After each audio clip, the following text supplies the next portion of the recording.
Very interesting. Ito pong day 4 ng impeachment trial ni Vice President Sara Duterte, mga tol. Bakit? Yung magiging testigo po kasi mamaya ay siya pong either magdidiin o magbibigay ng pabor para kay Sara Duterte. Pero ine-expect po natin na yan ay magdidiin sapagkat sila po yung nagsagawa ng investigasyon. Sa mga nakakalap po nga nating impormasyon, ito pong tatayong testigo, anyway, hindi naman po ako parties involved dito, no? Kaya hindi po tayo bahagi ng gag order. Tayo po'y bahagi ng Court of Public Opinions. Ay sinasabi pong ito yata yung nakakaalam, no? Kung meron po ba o wala talagang assassin o yung kinausap ni Sara Duterte na kung sakali daw po siyang mamatay, papatayin nito si Pangulong Bongbong Marcos, si First Lady Lisa Marcos, at ang dating speaker na si Martin Romualdez. Kaya talagang excited po ako dyan mamayang 2:00 ng hapon. Ang tinutukoy po nating testigo ay ito pong ngayon ay Regional Director ng NBI na si Attorney Lotok. Meron din pong ipepresentang testigo na ang pangalan ay Captain, nakalimutan ko bigla, yung nagiging makakalimutin na si Tapuan. Kapitan po siya, no? Hindi ko alam kung sa Armed Forces of the Philippines po ba o sa Philippine National Police. Baka maalala ninyo mga tol, i-comment nyo para mabigkas po natin. Bello, no? Sana tama yung pagkakaalala ko, si Captain Bello. Anyway, mapapakinggan naman natin yan mamaya sa interview dito po kay House Prosecution Spokesperson Attorney Tolosa, nito pong si Ted Pailon. At kaugnay nga po niyan, panoorin, pakinggan at reaksyonan po natin ang interview po kay Attorney Tolosa. Ngayon po si Attorney Benjamin Tolosa po ay atin lamang kausapin para po sa mga aasahan natin ngayon pong linggong ito na simula na naman po ng impeachment trial ni VP Sara Duterte. Siya po ang legal spokesperson po ng House Prosecution Panel. Good morning po, Attorney! Good morning ho, Manong Ted. Good morning, DJ Chacha, sa lahat na dinunan yung mga tiga-subaybay. Salamat sa panahon. Go, Cha. First question agad. Yes po. Attorney, ito nga po, ihaharap nyo po ngayong linggo, kasama sa ihaharap nyo, si NBI Regional Director Attorney Jeremy Lotok. Ang sinasabi po ng isa sa mga House prosecutors natin, si Congresswoman Leila De Lima, ito yung lalo pang magpapatibay dun sa nauna ng pahayag nitong si Kalilung. Tama po ba this week, second week ng impeachment trial, Balikan lamang po natin si NBI Senior Agent Kalilung, John Mark Kalilung. Siya po ay tumestigo day 2 at day 3 ng impeachment trial nitong si Sara, at ang kanya pong ginawa ay tumindig po siya bilang competent witness. Siya po yung nagpatunay na meron po talagang video, authenticated niya po yung video sa pamamagitan po ng pagkuha dito publicly at ginamitan niya po ng kanyang expertise, no? O I should say training, kasi ayaw siyang i-categorize as expert witness ng kanyang mga trainings para po masabi na indeed yung video po ay totoo, at ito nga po sa video na ito napakinggan, napanood ng marami ang mga sinambit ni Sara Duterte. But actually mga tol, hindi na po pinagtatalunan ngayon kung authentic ba o hindi yung video, sapagkat ang mismong depensa nga ang gumamit po nito sa parte po ng video na yon ay pinaresenta po nila sa kanilang cross-examinations ang mga salitang binitawan naman ni Zuleika Lopez, na sinasabi nila isa sa dahilan kung bakit po nagkaganoon itong si Sara Duterte. Kumbaga, gina-justify ng depensa yung mga salita ni Sara Duterte at wala pong pagtanggi. Ganun lang po kasimple yon. Inamin na nila sa pamamagitan ng pag-justify po nila na ang mga nasabi ay dulot daw po ng mga pangyayari, partikular yung takot na nararamdaman daw nitong si Sara Duterte.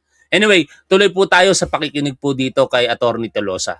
asahan natin na mas mabigat yung mga ebidensya na ilalabas po ng prosecution team? Tama, no? Last week, establish ho ng first witness natin yung authenticity ng video, no? Kung saan ho ginawa yung pananakot, no? Sa buhay ng presidente.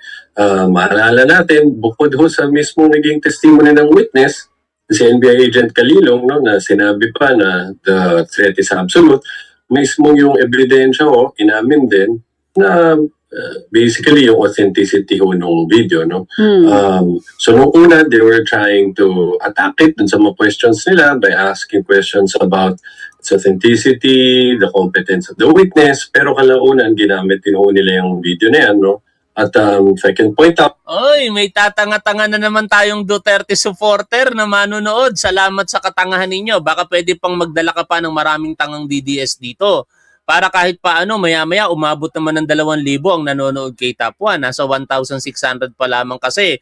Huwag mong kalilimutan tangang DDS na mag-dislike sa ating programa. Ha? Kasi ang mga matatalinong manonood ni Top 1, nagla-like po sila. Pag tangang DDS, nagdi-dislike. ang tinanong ko sila ni Senator Risa, sinasabi ba ng defense ng threats ay prompted ng detention ni Zuleika Lopez? Ang sagot ko nila, yes, Your Honor. In other words, wala na akong question ngayon about dun sa fact na ginawa ko yung threats, yung pananakot. Ano? So itong mga susunod na witnesses naman na ho natin, papakita naman ho dito, ano ho yung mga hakbang na ginawa ng law enforcement agencies, no? Tulad ho ng NBI, na para imbestigahan itong pananakot ho na ito. Nasa mandato po ba nitong bagong, nito pong si Lotok, yung pagsagot kung meron talagang nakita na hitman ng NBI? Siya po bang sasagot nito? Well, ito hong mga susunod na mga witnesses na pe-present natin, sila ho ang tatalakay sa usapin na yan. No? Unawain po natin na yung mga katanungan nila Ted Filon po dito ay hindi direktang sasagutin nitong si Attorney Tolosa kasi yun po ay tatakel doon po sa merito ng kaso. Kaya wag po tayong magtatampo kung yung mga tanong ay hindi direktang sinasagot nitong spokesperson ng House Prosecution sapagkat may umiiral po kasing mga pagbabawal o yung tinatawag po nilang sub judice rule. No, tayo naman dito hinala ko, no, at spekulasyon ko, itong si Attorney Lotok ang nakakaalam marahil kung sino ang posibleng nakausap nitong si Sara Duterte para if ever na may mangyari sa kanya o mamatay siya, ay papatayin ng kanyang kinausap si PBBM, si First Lady, at saka si Congressman Martin Romualdez. I'm sorry, I didn't catch that. Were we asking about the next witness, Lotok ho, NBI Director Lotok? Oh, yes po, yes po. Yes, sorry about that. Yeah, so kasama ho yan, no, kung ano ho yung mga investigation na conducted by the NBI, ano yung mga cases that were filed as a result of that investigation, no? Oo. At meron kasama din ho sa mga susunod na ipipresenta natin ng mga testigo si NBI Director Matibag, no, na magpapaliwanag. Yung mga nagtatanong po sa raffle at hindi pa po kayo na-heart, mag-antay lamang po kayo sapagkat medyo busy din po ako pero bibigyan natin ng pagkakataon yan. Basta mag-comment lamang kayo ng inyong pangalan sa mga post na may kaugnayan sa raffle po natin. July 30 po yan, alas 8 ng gabi. Antay lamang po kayo, ma-heart din kayo kinalaunan. Din mo tungkol sa mga bagay yan. Okay, aside from Lotok, alam din po nating haharap this week si OVP Chief of Staff Zuleika Lopez. We also have Belio. Aside from this, 3 persons po na haharap ngayong linggo. May surprise witnesses pa po ba ang prosecution team? Hindi naman ho, no, surprise dahil yan naman ho yung pinangalanan na namin during our last hearing last Wednesday. No? Although, makatanggap po kami ng letter. Makasingit lang, wag niyong gagalitin si Sub Annihilation. Ha? Mag-like po kayo. Para hindi po kayo namumura. Wag kang magmura dyan, Sub Annihilation. Pero mag-like po kayo para hindi kayo mamura. Nakakalimutan kasing mag-like, ano? Uulitin ko po, ang mga hindi po nagla-like kay Top 1, mga tanga po yun. Mga tanga po yun kasi mga DDS ang hindi po nagla-like kay Top 1 eh. Pinipilit po nilang manood kay Top 1, ayaw naman nila sa akin. kaya hindi po sila magla-like. Pero mga nakasubscribe po ang mga yan, salamat sa subscription, mga tangang DDS. Hindi ka naman kasi makakapag-comment dito mga tol kung ikaw ay hindi nakasubscribe kay Top 1. Sa bawat live po natin, minomodify ko po yung settings at nilalagay ko for subscribers only. No? Kaya mga tangang DDS, huwag kayong mag-like pero ine-expect ko magdi-dislike kayo. At tumawag pa kayo ng maraming magdi-dislike kay Top 1. O ngayon, 2,000 na ang manonood natin. Sa mga matatalino po nating manonood, inaasahan ko pong magla-like po kayo. Tuloy po tayo sa pakikinig dito kay Attorney kay Attorney Tolosa. From NBI director, I think this was yesterday, informing us na siya ay naimbitahan ng FBI, no, na mag-attend sa isang security event sa Thailand sa susunod na linggo. Kahapon po yan mga tol, na balita na hinihiling ni NBI Director Melvin Matibag na mabigyan siya ng pagkakataon na mauna, no, na maipresenta bilang testigo kasi meron po siyang schedule na training sa ibang bansa. FBI yata nag-invite sa kanya. Kaya sana mapagbigyan kasi mahalaga din na madinig natin ang mga sasabihin nitong si NBI Director Melvin Matibag kaugnay ng isinampang reklamo ng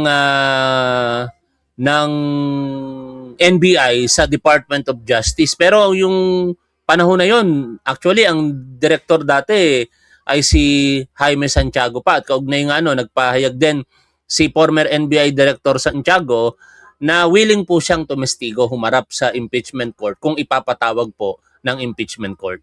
Kaya nakikiusap po siya na unahin iyo po siya as testigo bago itong mga araw na to. So we're fixing the schedule. Tinitingnan ho natin kung paano ma-accommodate yung request ho niya. But just the same, hindi naman ho siya surprised dahil matagal naman na namin nasabi na po siya. If at all, baka mapaagal lang ho. So, tama po ba you're talking about NBI Director Attorney Melvin Matibag? Most probably, he will be sitting on the on the witness stand ngayong linggo. Tama po ito? Posible ho yan na pwede ho yan ipaalam mamaya dahil nga ho dun sa naging conflict ho dun sa schedule niya na hindi ho siya, I think this is July 21 and 22, na hindi ho siya available. So, titignan ho namin kung paano siya ma-accommodate. Okay. Ano po kung si kung si Tolok po kung ito pong isang NBI agent, Tolok tuloy. Ito pong si Lotok ay para dun sa mga detalye pa rin na may kinalaman dun sa video. Tama po ba si NBI Director Melvin Matibag will be about the assassination plan and to really point out kung sino yung hitman? Doon po ba papunta yung kay Attorney Melvin Matibag? Yeah. Well, I hope you would understand, hindi ko ma-discuss ang length yung yung magiging laman ng testimonya nila. But in broad strokes, I could say, patungkol ho ito dun sa mga naging investigation na nakondak ho ng NBI, dito at ano yung mga kasong sinampal dahil sa result of the investigation nito. I'm sure na pag-usapan. Mas interesado ako marinig kung ano yung personalidad ng tao kung meron man no? Kasi public knowledge naman kung ano yung mga sinampang reklamo na dito kay Sara Duterte kaugnay ng mga sinabi niya noong November 23, 2024. Pero ang hindi natin alam, totoo ba na may tao na kinausap si Sara Duterte? Totoo ba na yung tao na yon ay talagang pumayag na patayin si PBBM at et al.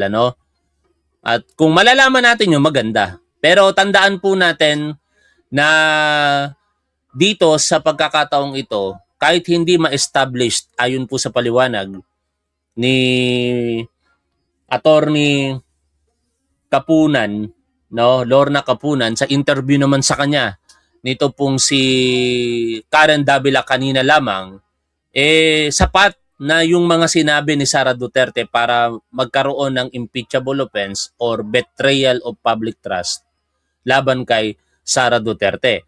Puntahan po natin yung naging interview dito po kay Attorney Lorna Kapunan nito pong si Karen Davila.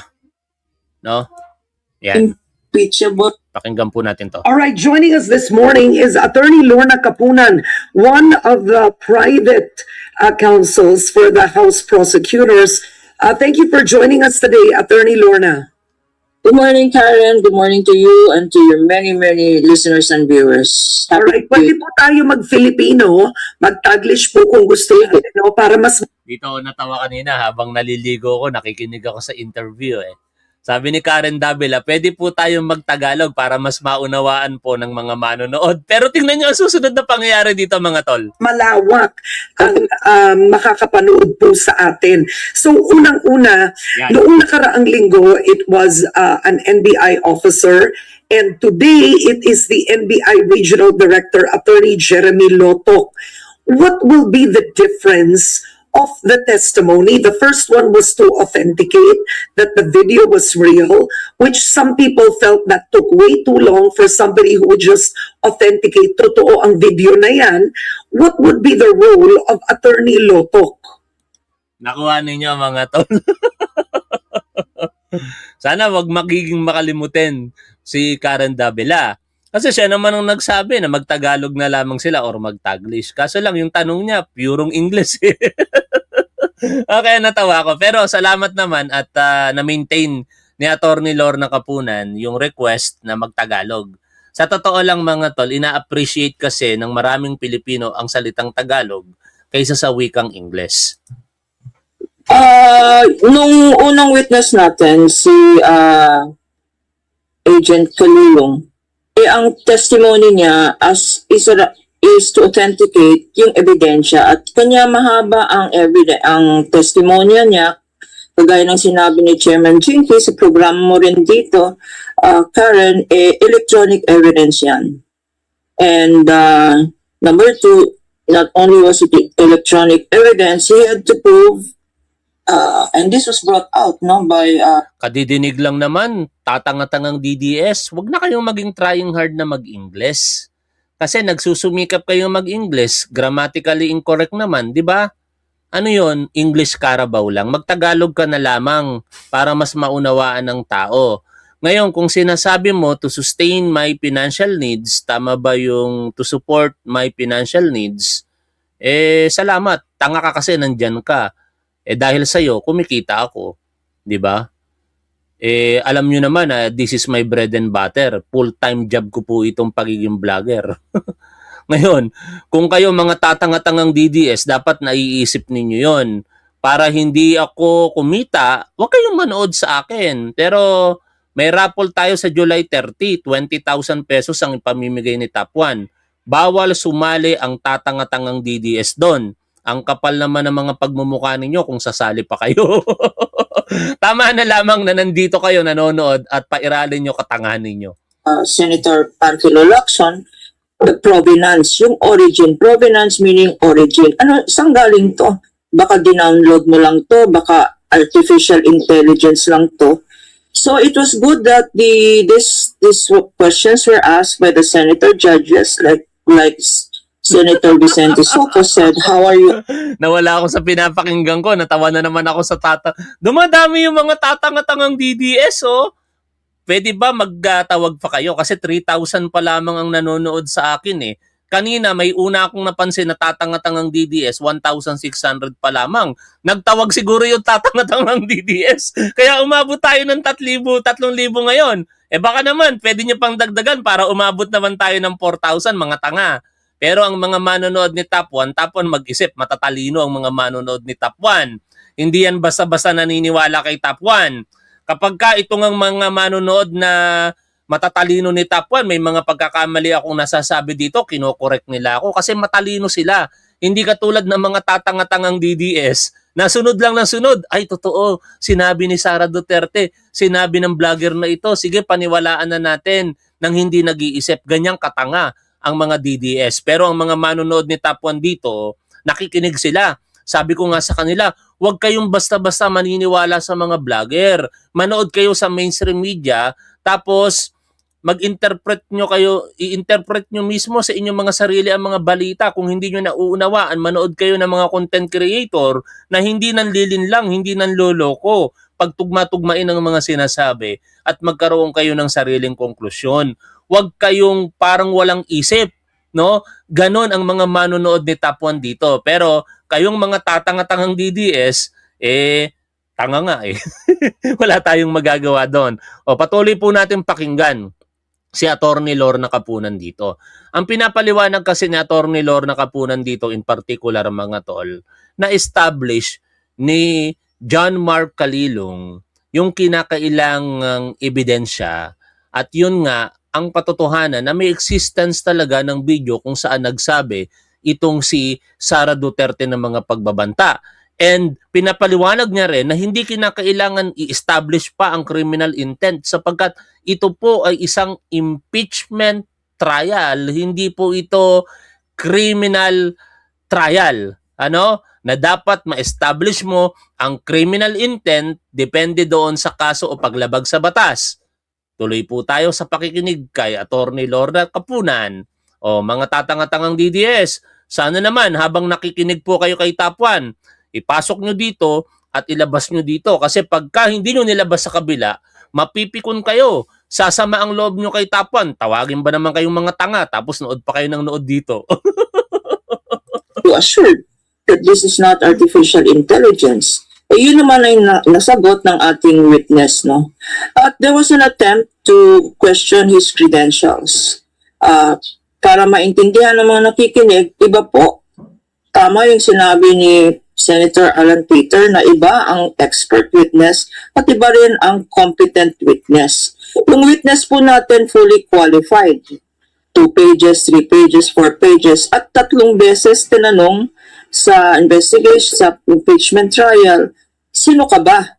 Ano ba ang karapatan mo para magsalita? Ano ba ang karapatan? Nako, may nag-send na naman ng super sticker sa atin. Maraming salamat po dyan. Kahit wag na po kayo mag-send ng super sticker. Instead, suportahan nyo na lamang po yung Top 1 merch ni Top 1 at ni Top 5. Ano, meron po tayong mga tinitindang t-shirt. Magagalit na naman ang mga tatanga-tangang DDS kasi kita na naman para kay Top 1 yan. Hindi. Nagre-ready lang ako mga tol kasi darating yung time na maaaring ilan na lamang ang manonood kay Top 1, magsasawa sila kay Top 1, pero merong mananatili dito ng matagal kahit habang buhay mananatili. No, marami tayong kilala diyan, si Mami Best Friend nangunguna 'yon. Pero ako ina-anticipate ko na yan na hindi naman ako sikat pero lalaos pa rin. Pag nalausan si Top 1 kahit hindi sikat, dapat may pinagkakakitaan pa rin para maipagpatuloy natin yung mga advokasya po natin sa buhay. At isa po yan, ang manindigan para po sa tama at dapat. O kaya sa mga sumuporta sa Top 1 merch, maraming salamat po sa inyo ha. Huwag na kayo mag-send ng super sticker mga tol, no? Suportahan nyo na lamang si Top 1 sa pamamagitan ng panonood. Kung may kaya kayo, di mag-avail po kayo. Bumili po kayo ng mga Top 1 merch. O, salamat po. No? Pero, salamat. Baka ma-open ko si Cody Miller. Maraming salamat sa iyong super sticker. O, tuloy po tayo dito sa pakikinig kay Attorney Lorna Kapunan. Mo para mag-authenticate. At that one he answered very well. And even the senator judges conceded that he may not be an expert, but he is a competent witness. So,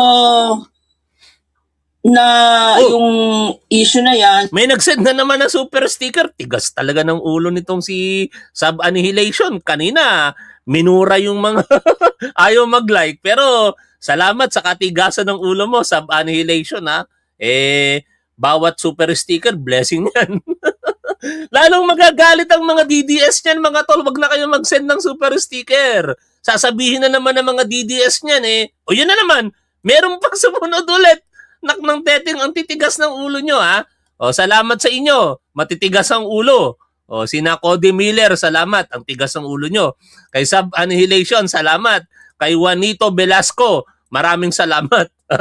Wala, hindi ko yata talaga kayo mapipigil hindi ko naman pwedeng i-turn off yung mga tol, yung anong tawag diyan, super chat. Kasi pag tinurn off ko yan, baka hindi maging mabait sa akin si YouTube. Kumikita si YouTube diyan. 'Di ba? Kaya nananatili po yan na naka-on. Pero hindi nyo kinakailangan. May nag-send na naman si Lorena Pajardo. Ang titigas ng ulo ng mga to. No, mga tol, talagang seryoso ako. hindi nyo kailangan mag-send na ng super sticker o super chat dito kay Top 1 kasi nakakataba ng puso. Ang dami pong nanonood sa atin. Ngayon, 3,000 oh.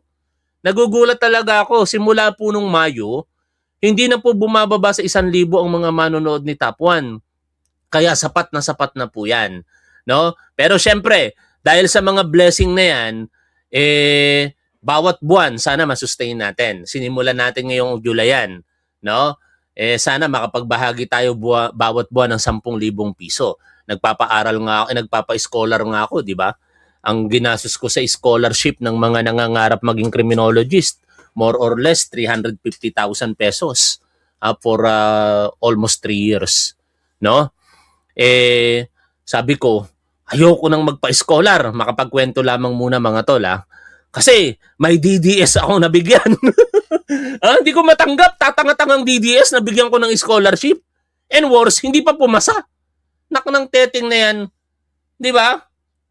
Hindi pumasa. Tapos makikita ko doon sa post niya. Syempre, mag-a-appear na sa akin yung Facebook niya dahil nagpaalam Gusto niya maging scholar. Makikita ko binabanatan si Pangulong Bongbong Marcos, sumama loob ko. Sabi ko, tigil ko na nga yung scholarship na yan. Pero hindi naman finally matitigil yun. May mga ilan pa rin ako mapipili na deserving. Pero sisiguraduhin kong hindi tatanga-tangang DDS. Mahirap na. Tinulungan mo na tapos aatakihin pa yung sinusuportahan natin si Pangulong Bongbong Marcos.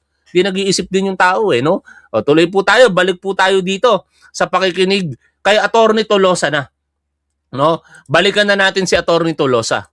Panyo na po, no, yung nangyari po last time din sa Senate shooting. Paano po sisiguruhin ng prosecution na yung pagharap ni Matibag kung matutuloy man ngayong linggo will be about the hitman, the assassination plan, at hindi po Masingit na naman ako. Nabasa ko na naman kasi yung comment ninyo No?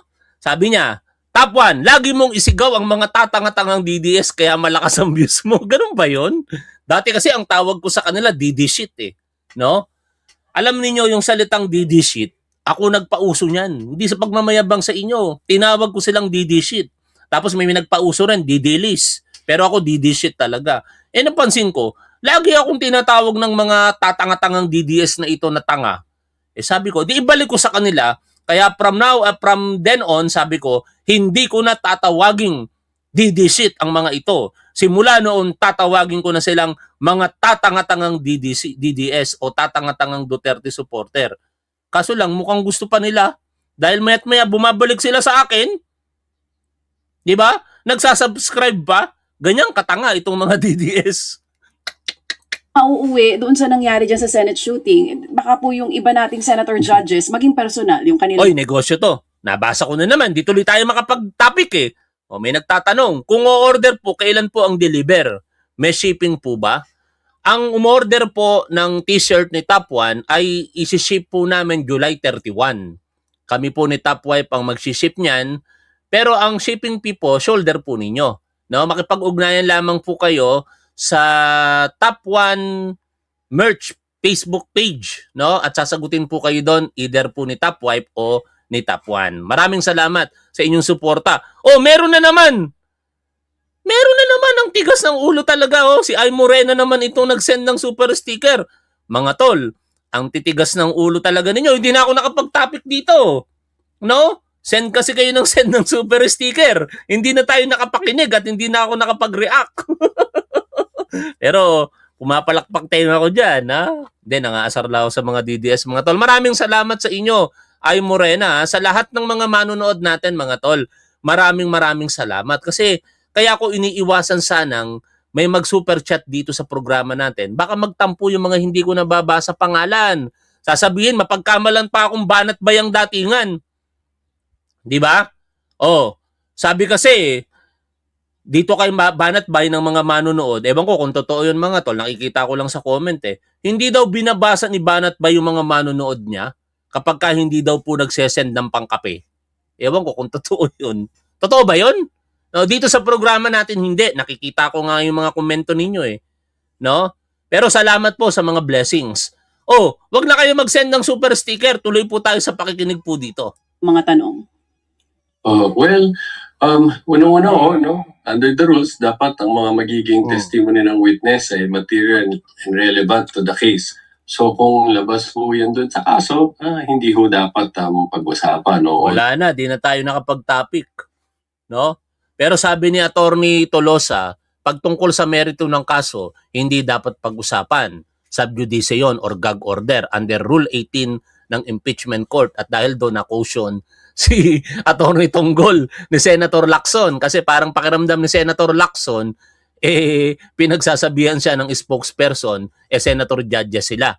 Meron na namang matigas ang ulo. Nag-send naman ng super sticker si Presi Castillo. Maraming salamat talaga sa mga nagsesend ng super sticker mga tol.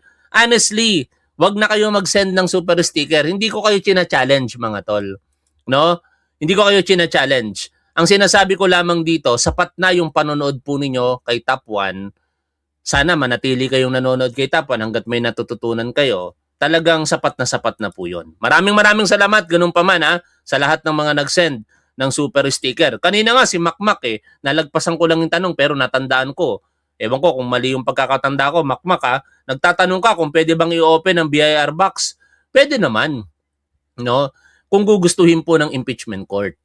Kaso lang meron na silang initial na kagustuhan dyan na ibalik muna yung BIR box na yon dahil para sa kanila mukhang hindi daw yon nararapat. At kung kinakailangang i-open, kailangan pa raw pong agrihan yon ng ating presidente, Pangulong Bongbong Marcos. O sana nasagot ko yung tanong mo, no? At patuloy na tayong makinig muna dito. Wala na munang magsusuper chat. Makinig muna tayo dito. Although of course, yung mga questions ng mga senators, no, we can't object to them, but inaasahan ho namin no, that they will comply with the obligation to observe yung political neutrality. Kasama ho dito, yung bawal. Ito yung sinasabi ko sa inyo mga tol. No, wag kayong mag-alala. Sabi ni Marvin Liarte, pasensya ka na Top 1, suporta at like at paniniwala sa tama ang kaya ko. Maraming salamat po dyan. No? Yan yung mga iniiwasan kong mangyari. Hihingi ng pasensya manonood natin dahil hindi sila nakakapag-send ng super sticker or super chat. Huwag nyo pong isipin yun mga tol. Dito sa channel na ito, pantay-pantay po pagtingin ko sa inyo. Diba lagi nyo pong naririnig sa akin, hindi ako ng please dito ng manonood. Sino pong nakarinig nun? Kung talaga pong kayo'y matagal na manonood ni Top 1, except sa mga bago, kung narinig nyo na po yung katagang sinabi ko, hindi ako ng please ng manonood ko dito. Mag-comment po kayo ng 1. Kung hindi nyo pa po nadinig, at ngayon lamang mag-comment po kayo ng 2. Pero nadinig nyo na ngayon at least. No? Hindi po ako ng please dito ng manonood.